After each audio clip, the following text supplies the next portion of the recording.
Ahora bien, ¿qué es lo que podemos observar? Podemos observar lo que la conducta, lo que el organismo hace o dice. Y apresurémonos a señalar que hablar es hacer. Esto es comportarse. O sea que aquí llegamos ya a nuestro campo. Al habla como comportamiento. Para los conductistas, el habla, el lenguaje, las diferentes lenguas, son una manifestación observable del comportamiento. El ser humano habla y los buitres vuelan en círculos cuando ven una presa antes de bajar. Interpretación no conductista. El buitre está diciendo a otros buitres que hay alimento. No, para el conductista. No sabemos lo que dice el buitre. Sabemos que el buitre da círculos. Y sabemos que hay otros que cuando un buitre da círculos, hay otros que acuden al mismo punto. Eso es lo que sabemos, porque eso es lo que podemos observar. La interpretación no conductista del habla. Los seres humanos hablan para comunicarse sus sentimientos y emociones. No, el conductista, eso no lo sabemos. Sabemos que hablan y que el habla es un motor de acto. Es decir, yo hablo con una persona y esa persona se va y coge una botella de cerveza del frigorífico. Eso es lo que podemos observar. Tenemos que dejar fuera todo lo que es pensamiento, todo lo que es sentimiento, todo lo que es entrar dentro de la cabeza, porque dentro de la cabeza de otro no podemos entrar porque no tenemos instrumentos de medida para ellos.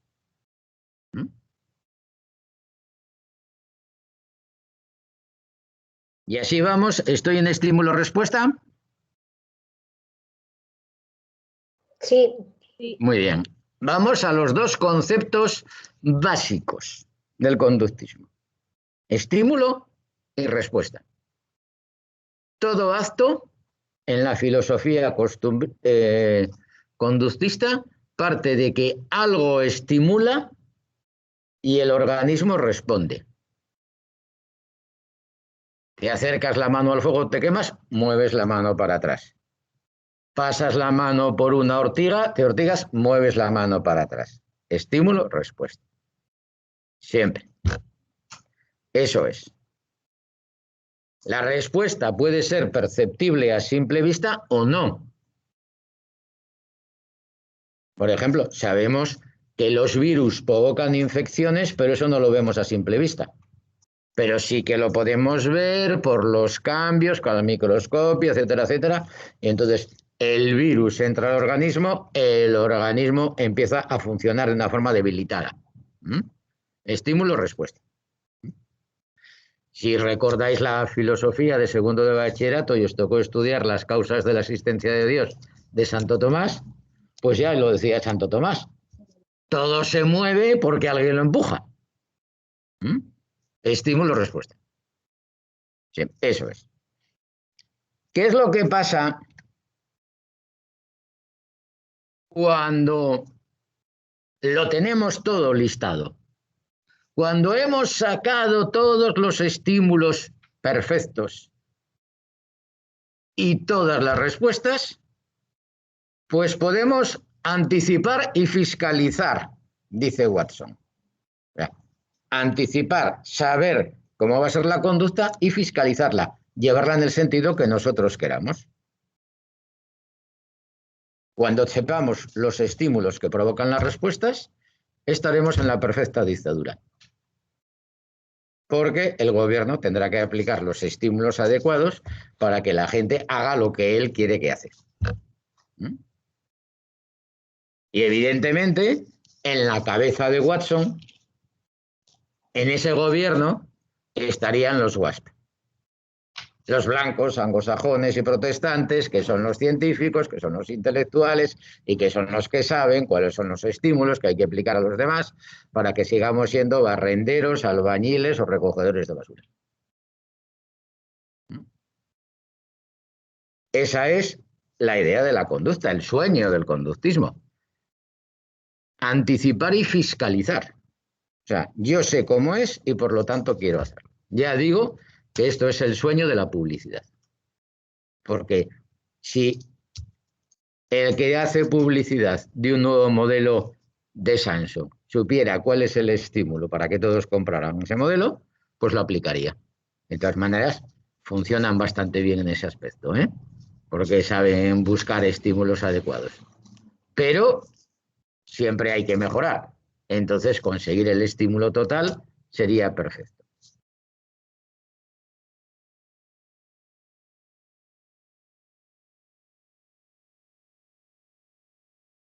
¿Qué es lo que pasa cuando ocurre muchas veces un estímulo? Pues que hay un condicionamiento.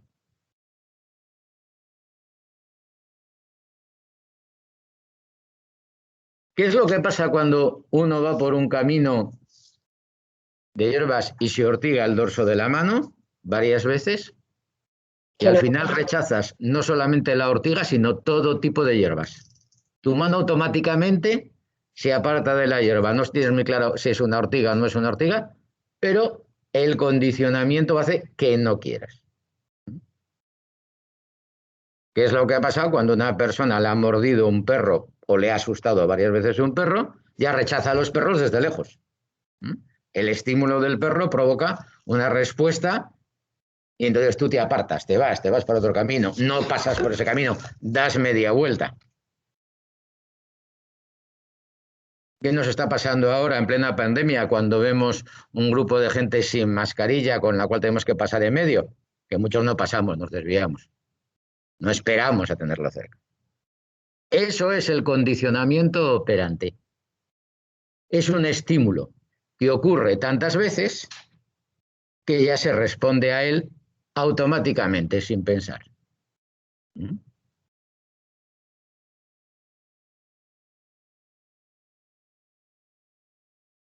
Cuando empezamos a conducir, somos conscientes de que hay que pisar el embrague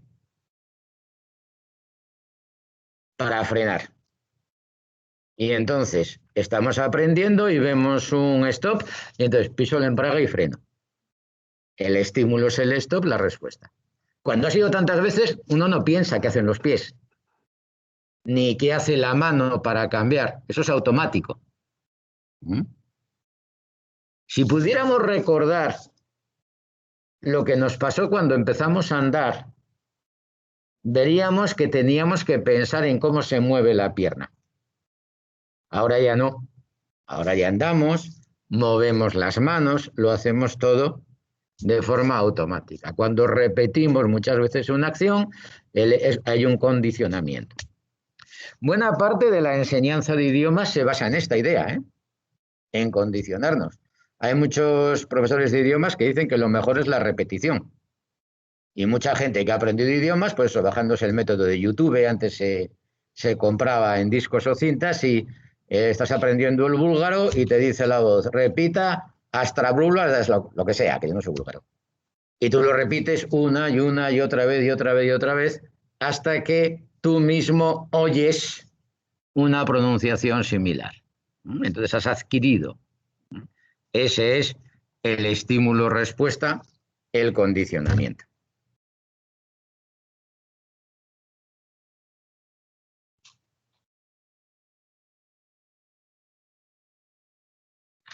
Vayamos a Skinner. ¿Estamos con Skinner en el Teams? Sí. Muy bien. El conductismo, Skinner es el seguidor de Watson que aplica su teoría a la adquisición del lenguaje. Burrus, Friedrich Skinner, burro es un nombre de raíz romana, no significa lo que aquí, que en italiano burro significa mantequilla, y es un nombre, pues, en aquella época normal. Como veis, estamos con el mismo tipo físico, otro blanco, anglosajón y protestante, más joven, unos 20 y tantos años, más joven que Watson y que por lo tanto es un seguidor suyo. Skinner añade el concepto de recompensa, que es lo que explica por qué un niño aprende a hablar según él. Porque no solamente hay estímulo, respuesta y recompensa. No solamente hay estímulo-respuesta, hay también recompensa. Pongamos que el niño o la niña se le baña todos los días y le gusta. El juguete que le dan, pues el típico patito o el hipopótamo, pongamos el patito amarillo, que yo creo que es el más frecuente del baño, ¿no? Y, bueno, tú al principio a tu hija le pones el patito y no le dices nada. Pero luego tú le vas a bañar y no le pones el patito y los niños ya sabéis que son muy rutinarios y que me amantes de que se siga siempre el mismo esquema. Y entonces me dice, jab, jab, jab. Y en un momento dado dice, Vito. Y como los padres tenemos muy buena voluntad, entendemos que Hito es patito y le ponemos el patito en la bañera. Esa es la recompensa. La niña ya ha descubierto que diciendo algo que acaba en Hito, le ponen el patito amarillo en la bañera. Estímulo, el baño. Respuesta, Hito. Recompensa, el pato.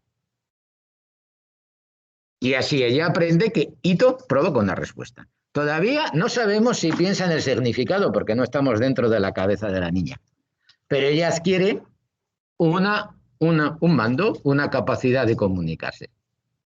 A medida que se va desarrollando esta acción, se va reforzando el vocabulario. Porque el niño aprende aba, se puede decir agua, tete puede ser chupete, es decir, etcétera, etcétera, etcétera, y va adquiriendo un vocabulario con el cual el niño es recompensado, bien con recompensas físicas o bien con recompensas afectivas.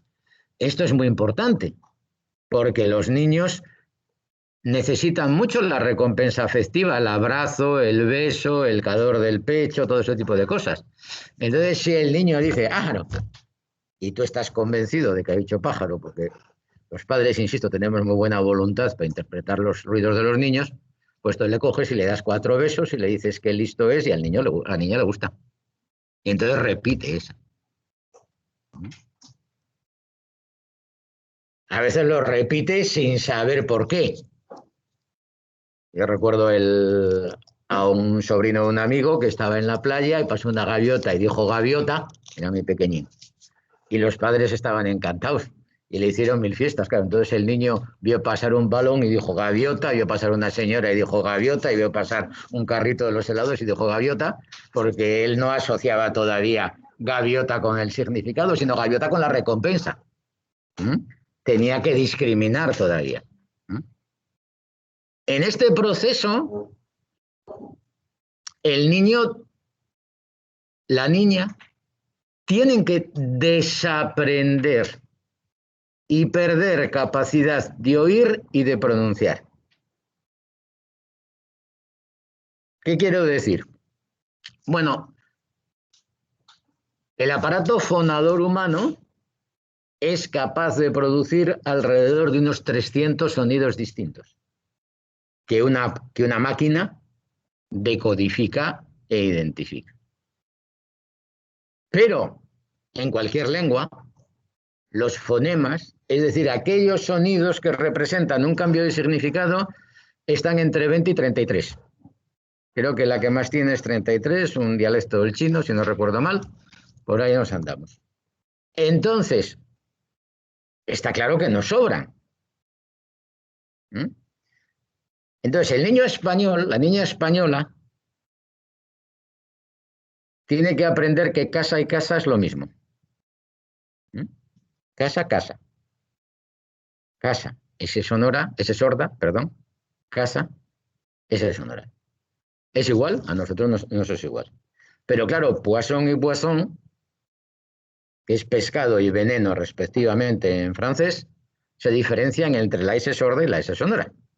Entonces, el niño o la niña francesa necesita saber la diferencia entre la S sorda y la S sonora. El niño, la niña española, no. Y entonces empieza un proceso de adaptación a lo que oyen los padres. Nosotros creemos que cuando decimos zapato estamos pronunciando la Z. Bueno, pues hay como 14 Zetas. 14 formas de pronunciar la Z. Entonces, el niño, la niña, tiene que aprender que todos esos sonidos valen para lo mismo. Porque él oye las diferencias. Nosotros, españoles, peninsulares, que los canarios no, pensamos que pollo y pollo es lo mismo. Pollo y pollo. Y no, porque pollo es un animal que se come y pollo es un sitio para sentarse. Pollo, el animal que se come, se pronuncia con la palatal. Acercamos el dorso de la lengua al paladar superior sin tocarlo y dejamos que el aire salga por los lados. Pollo. Pero pollo, que es con Y, se toca el alvéolo de los dientes superiores con la lengua y se separa. Pollo.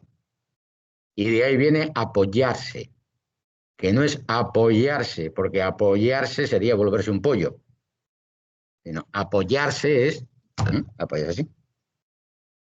Pero eso era antes, sigue siendo en Hispanoamérica, en muchas zonas de Hispanoamérica, sigue siendo en Canarias, pero en España ya no. Y entonces los niños y niñas que nacen ahora aprenden a no diferenciar la Y de la Y. Eso es, ¿por qué? Porque cuando les dan la respuesta, y si tiene un pollito para jugar, le van a dar la misma recompensa si dice pollito que si dice pollito. Sus padres no lo van a diferenciar y le van a dar el pollito para que juegue. Entonces él aprende que pollito y pollito es lo mismo, que da igual la Y que la Y. Así es el proceso de adquisición del lenguaje según Skinner. Estímulo, respuesta y recompensa, y así se va adquiriendo el vocabulario. Y luego procedemos con la imitación.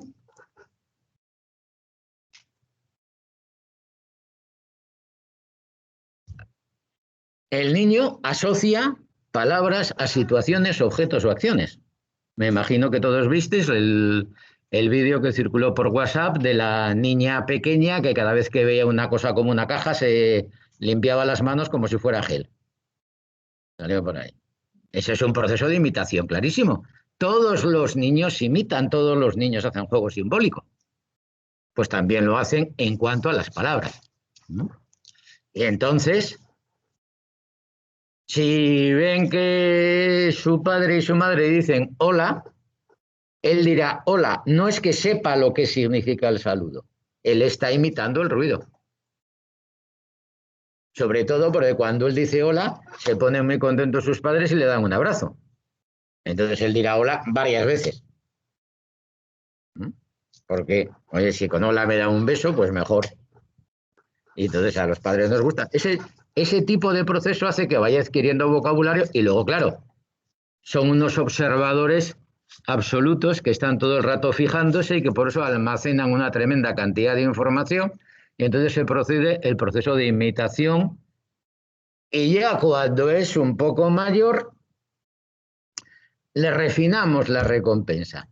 Ya no nos vale que nos diga hito, tiene que decir patito y está en el baño y nos dice paito y tú le dices patito hasta que él repite bien y entonces le das el pato. Y entonces está refinando la respuesta a base de la recompensa. Todo funciona así. Estímulo, respuesta, recompensa.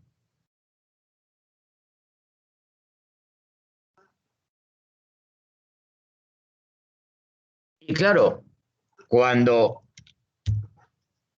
Hay recompensa y hay castigo. El castigo es la ausencia de recompensa. Entonces, el niño rápidamente se da cuenta de que hay intentos comunicativos, secuencias de palabra, fórmulas que no le ofrecen una recompensa y por lo tanto no las usa.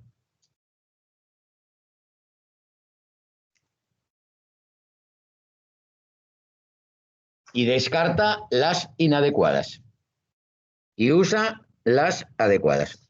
Perdonad que se me había olvidado una cosa. ¿Cómo vamos a hacer lo del horario? ¿Qué preferís? ¿Entrar más tarde, salir a las 2, entrar antes, salir más pronto, hacer una pausa a la mitad? Entonces empezaríamos a las 12 para salir a la 1 menos 20.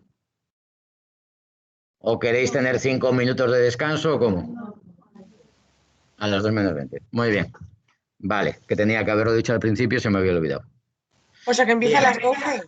Sí, a las 12 empezaremos. Ah, es que como siempre lo hacemos 6:10. No, como No, hicimos ahí. por eso estaba preguntando, pero como queráis, a mí me es igual. Hombre, cuanto antes salgamos, mejor, pero a mí también me da igual, ¿eh? Vale, pues entonces, si os parece, yo me presento aquí a las 12 y si la persona que está antes me deja entrar, empezamos a las 12. Muy bien. Básicamente, no hay que decir nada más del conductismo. Yo tengo unas cuantas cosas más en las diapositivas, pero bueno, vienen de que a Skinner le criticaron mucho, por lo que luego veremos, y entonces él quiso explicar más su teoría y empezó a hablar de respuestas ecoicas, de mandos, de tactos, pero al final es lo mismo. Es que cuando el niño dice las cosas de forma correcta, le recompensamos. Y cuando el niño no dice las cosas de forma correcta, no le recompensamos. A Skinner le atacaron, primero por razones políticas, evidentemente, como lo veremos, pero también porque su teoría explica el vocabulario, pero no la gramática. Es decir, si el niño diciendo tete le dan el chupete, cosa que es verdad, ¿por qué va a decir el niño quiero el chupete? Si ya con tete consigue la misma recompensa. Ese es, digamos, uno de los muchos problemas que ha tenido la teoría de Skinner. Por lo tanto, quiero que os quedéis con esta idea. Estímulo, respuesta, recompensa. Cuando el estímulo se repite una y otra vez, se produce el condicionamiento. El habla es un condicionamiento operante, es decir, que se hace, es una cosa que se hace, y de esta manera vamos adquiriendo la lengua por imitación y por satisfacer necesidades.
Bien, vamos ahora al ignatismo y a Noam Chomsky, que no sé si lo tenéis en la pantalla en Teams.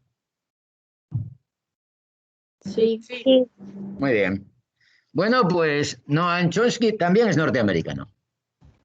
Pero ahí acaban todas las diferencias. Ya empezamos con el nombre. Está claro, este es un inmigrante judío de origen ruso-armenio y no pertenece a la minoría. No va perfectamente trajeado y encorbatado como sus antecesores, sino que veis, va un jersey y una camisa vaquera. Y detrás tiene una frase que es derechos humanos. Porque Noam Chomsky fue uno de los grandes impulsores de la Declaración de los Derechos Humanos. Noam Chomsky es un representante de la contracultura. La contracultura se llamó a un movimiento liberal contestatario de protesta que surge en Norteamérica en los años 70 del siglo pasado contra esa clase dominante a la que pertenecían Watson y Skinner. Surge en paralelo con la oposición a la guerra del Vietnam, porque Estados Unidos se había metido en una guerra en Vietnam que estaba costando miles de muertos y evidentemente lo que estaba pasando, los que iban a la guerra eran los pobres, los emigrantes y los negros y los chicanos, no iban los guas, que esos se quedaban en casa. Entonces, la contestación a la guerra fue también una contestación social. Chomsky, que no le he puesto la fecha de la muerte porque que yo sepa sigue vivo y además sigue trabajando el hombre. Hace poco se cambió de universidad y se fue a Colorado para tener una zona más caliente.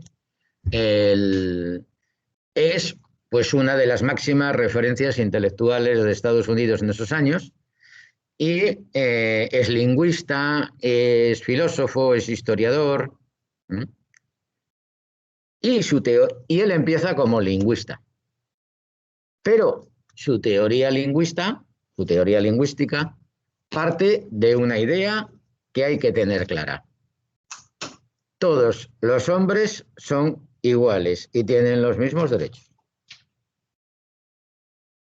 O sea, su teoría lingüística parte de un concepto filosófico.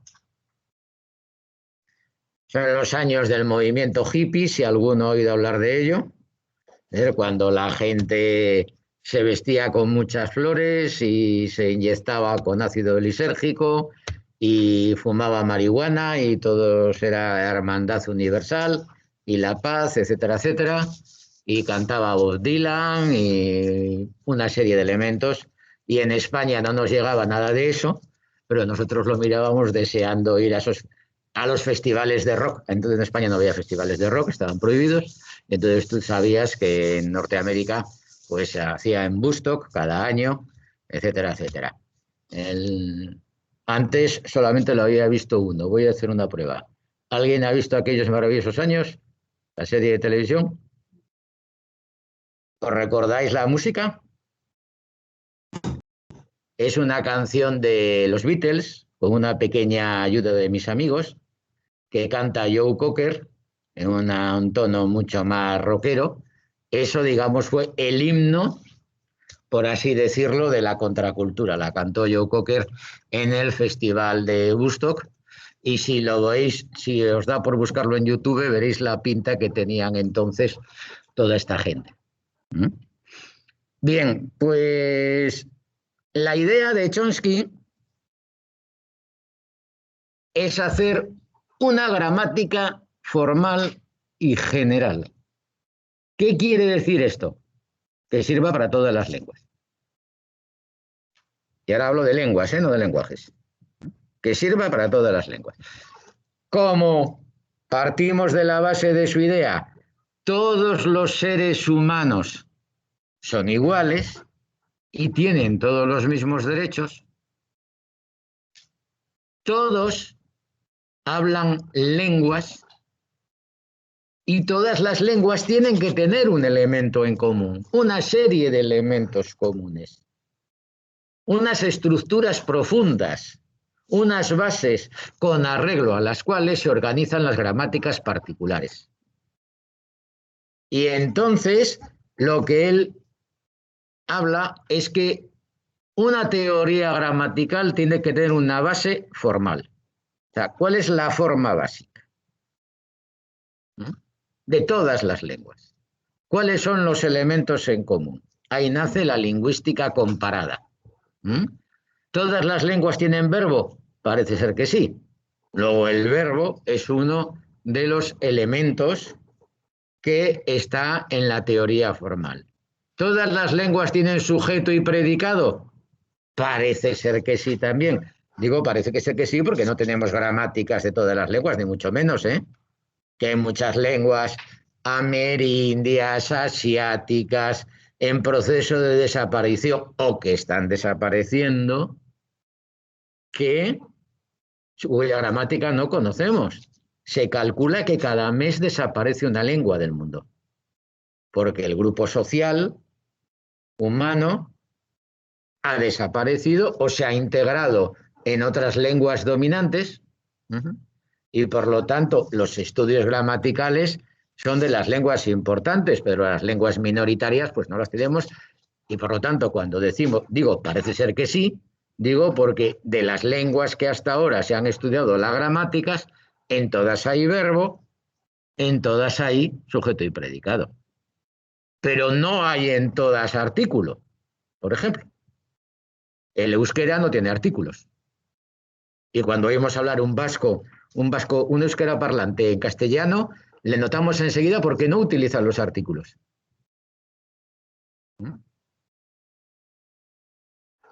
No todas las lenguas tienen complemento directo o indirecto. No todas las lenguas tienen pronombres personales. O sea que eso no está en lo inmanente, en lo que rodea todo. Entonces él quiere hacer una teoría lingüística que explique todas las lenguas, porque todas las lenguas son igualmente válidas. O sea, esto ya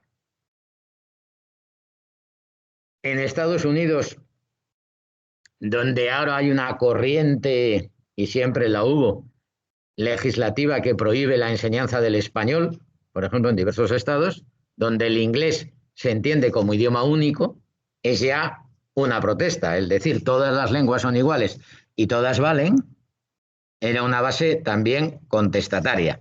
Es decir, no todas, no, el inglés no está por encima, el inglés es una más. Hay que buscarlo todo. Chomsky dice, esta frase es una traducción compleja, por lo tanto vamos a leerla y vamos a interpretarla. Falta un hay, dos conjuntos mutuamente exclusivos en una lengua cualquiera. El español, el alemán, el francés, estoy hablando de lenguas.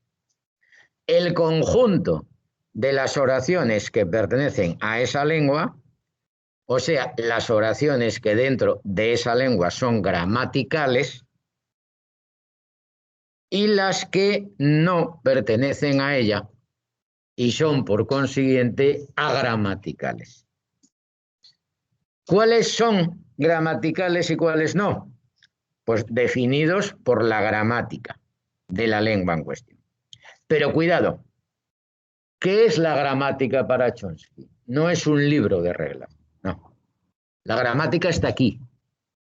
Es una cualidad de la cabeza. Es un sistema interno. Él dice ingenio o mecanismo, que es la traducción que han hecho estos traductores de device, que es como utiliza él, que genera las secuencias gramaticales y no las agramaticales. Una secuencia gramatical, para entendernos, estamos ahora dando clase de aprendizaje. Secuencia gramatical. Una secuencia gramatical. Ayer perro de entre tu camisa. En las dos he utilizado palabras con significado, que todos conocemos. Pero la primera secuencia es gramatical y por lo tanto ha estado organizado de acuerdo a unas reglas de concordancia, de colocación, de relación, de uso de las preposiciones, que la segunda no. Entonces, la segunda es agramatical, no tiene significado, no es útil, no nos transmite información, no permite comunicación. ¿Por qué no la utilizamos? Porque nosotros tenemos en la cabeza una gramática que nos hace utilizar las palabras de acuerdo a su significado. Si yo voy ahora a mi clase del instituto y pregunto a los niños de primero de la ESO cuál es el pretérito pluscuamperfecto de subjuntivo, no lo saben, pero lo usan. Lo usan perfectamente, sin error. Ellos no saben que lo usan. Yo te digo, cuando yo explico, hay 3 cláusulas condicionales. ¿Las recordáis? ¿Sabéis lo que es una cláusula condicional? Una frase con 2 verbos en la que el primero expresa una posibilidad que si se cumple, se hará la segunda. Si no llueve, salimos. Si no lloviera, saldríamos. Si no hubiera llovido, habríamos salido. Son las 3 cláusulas. ¿Las utilizáis? Todas, perfectamente, sin problema. Pero no podréis decir ahora mismo, si yo os pregunto, cuál es en la cláusula condicional de imposibilidad, que es la tercera, que se utiliza el pluscuamperfecto de subjuntivo, si no hubiera llovido, y el condicional compuesto, habríamos salido. ¿Por qué lo utiliza eso un niño de primero de la ESO o un niño de 7 años? Porque tiene en su cabeza una gramática. Una gramática que, aunque él no la sepa explicar, le posibilita para construir frases. ¿Por qué a un niño le circula la sangre o a una persona le circula la sangre? Porque estamos hechos así. Todos nos circula la sangre. ¿Por qué a un niño le funciona la linfa y la comunicación linfática? Porque así estamos hechos. ¿Por qué se mueven las articulaciones de las manos sin pensar? Porque así estamos hechos. ¿Por qué hablamos? Porque así estamos hechos. Como la circulación de la sangre, como la circulación linfática, como los movimientos, la lengua, es algo innato. Está en nosotros. Lo tenemos desde que nacemos. Esa gramática interna, esa cabeza que está ahí, es lo que hace que nos comuniquemos.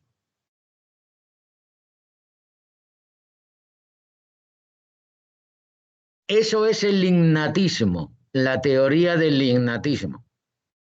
Vamos a seguir explicándola por qué y qué, pero esa es la diferencia. El conductismo dice que la lengua está fuera y que la aprendemos por imitación. El innatismo dice que la lengua está dentro y que la desarrollamos. ¿Por qué no nacemos hablando? Bueno, por la misma razón que no nacemos corriendo. Correr y andar son funciones naturales, pero el niño no puede correr ni andar, porque tiene que desarrollar unos músculos. Me estaba explicando el pavo, pues lo que se veía cuando aumentabas por 10, en plan microscopio, la galaxia, mierdas de estas. Okay. Bien, eso pasa por no dejar cerrado el micrófono. ¿Ves? Cuando os toque y digáis a vuestro hermano que está explicando algo de la mierda de esas, pues entonces ahí que no se oiga mejor. Pues bien, nosotros podríamos hablar cuando nacemos, pero no tenemos el velo del paladar formado, no tenemos paladar duro, no tenemos dientes, ni nuestros pulmones tienen la fuerza necesaria y las cuerdas vocales aún no se han desarrollado en su totalidad. Tenemos que experimentar con nuestra boca hacer ruidos. Por eso los niños hacen ruidos en la cuna, ellos solos. Están practicando. Están desarrollando sus músculos fonadores. Están haciendo una serie de elementos que les pondrán en situación de más adelante, cuando hayan adquirido toda su capacidad física, no psicológica, no mental, física, de su cuerpo para producir sonidos, entonces podrán hablar. De la misma manera que cuando el niño ha adquirido la capacidad física de sostenerse en pie y el equilibrio de andar, podrá andar. Son funciones naturales, no quiere decir que las podamos hacer desde que nacemos, porque uno de los precios que pagamos los mamíferos por nuestro cerebro desarrollado es que nacemos indefensos. Un pez tiene un cerebro mucho más pequeño y cuando nace se pone a nadar. Lo único que tiene que hacer es crecer, pero ya domina perfectamente la natación. Los patos que andan por aquí abajo, que ahora había un montón de ellos pequeñitos, que acaban de salir del huevo, pues ya nadan. Al lado de la madre, pero nadan. Nosotros no. Los mamíferos no. Como tenemos cerebros más grandes y más complicados, tenemos que nacer comparativamente antes, porque si no la cabeza impediría el parto. Entonces, cuanto mayor es la cabeza, menor es la capacidad del cuerpo para defenderse. Entonces, ese es el precio que pagamos. Pero si no, hablaríamos. Muy bien, pues lo dejamos aquí. Creo que como ahora vienen las vacaciones, porque esto es un calendario un poco disparatado, no nos vamos a volver a ver hasta después de Semana Santa. Entonces seguiremos en este punto el próximo día. Vale. Bueno, pues hasta luego a los del otro lado. Y a los de aquí. Adiós. Adiós. Hasta luego. Adiós.